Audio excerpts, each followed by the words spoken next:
In today's video, we are on the coast of North Wales. This particular road has a lot of amazing scenery, but it can be a grind in the summer, especially through the holiday season. We are currently heading in an easterly direction, and that piece of land sticking out to the left is Llandudno, or Llandudno as we say in England.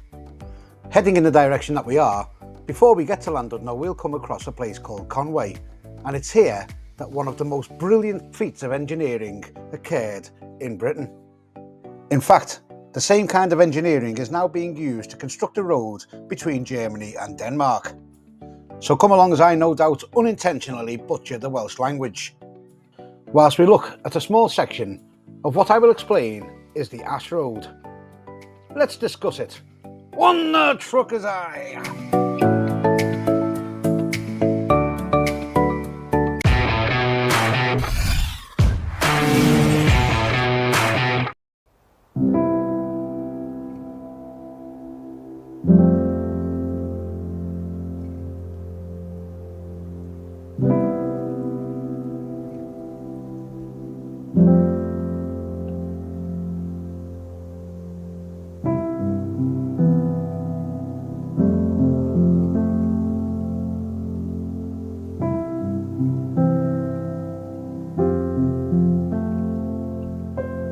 This is the simply stunning Conwy Castle. It was built by Edward I during his conquest of Wales between 1283 and 1287. It was built as part of a wider project to create the walled town of Conway. The castle itself stands on the banks of the picturesque River Conway. For many years, the only way to cross the river was by boat. Then in the early to mid 19th century came a bridge built by Thomas Telford.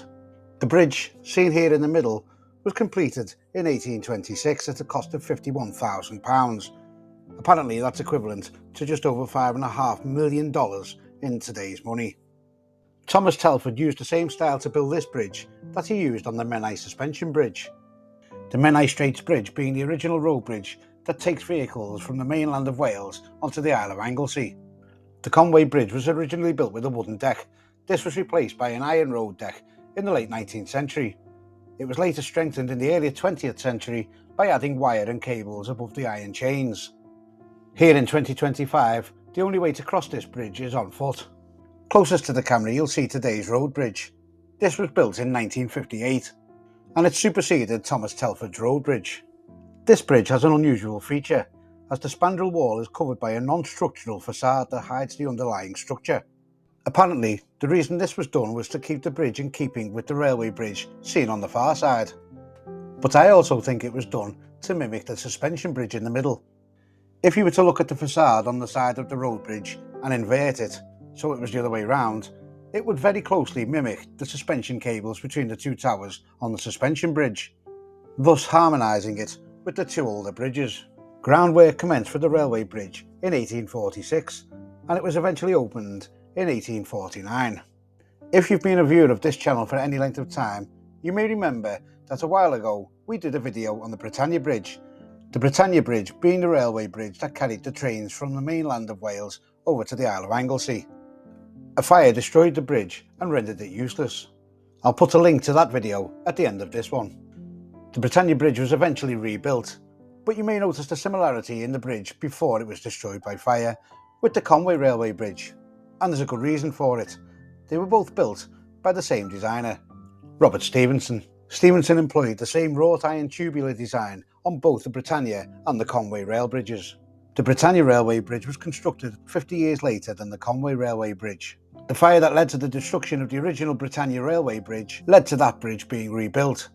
This left the Conway Railway Bridge as the last surviving example of this type of design by Stephenson. The bridge still carries trains to this very day, and with the iron tubular design, it's almost like going into a tunnel in mid-air. In 1899, the cast iron columns underneath the bridge were added to give the bridge some reinforcement. Sadly, as time has gone on, the road bridge has needed more than just a bit of reinforcement.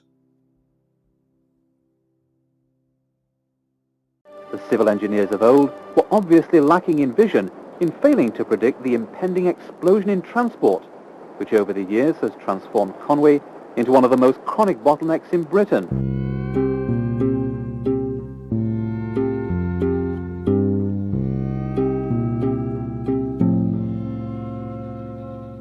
Conway's 1958 road bridge was feeling the strain under modern day traffic. Yet another solution was needed to be found in order to get the modern day traffic levels across the river estuary. It was decided that a tunnel would be built rather than another bridge, and this tunnel would be the first of its kind ever built in Britain. Let's get in the truck and take a closer look.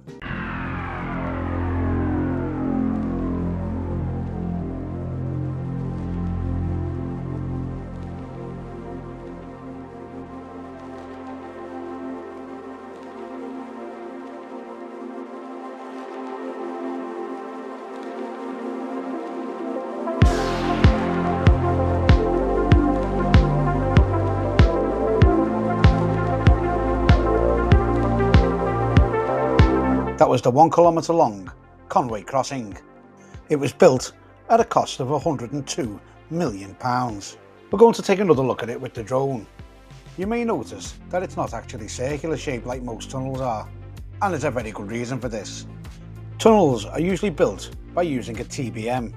TBM stands for tunnel boring machine. They are circular shaped and bore through the material. But this tunnel at Conway is a rectangular shape, and it wasn't even constructed below the water, as this was Britain's first prefabricated tunnel. 6 giant steel reinforced concrete sections that made up the Conway Tunnel were constructed near to the build site. Each section measured 118 metres long, 24 metres wide and 10.5 metres high, and weighed approximately 30,000 tonnes.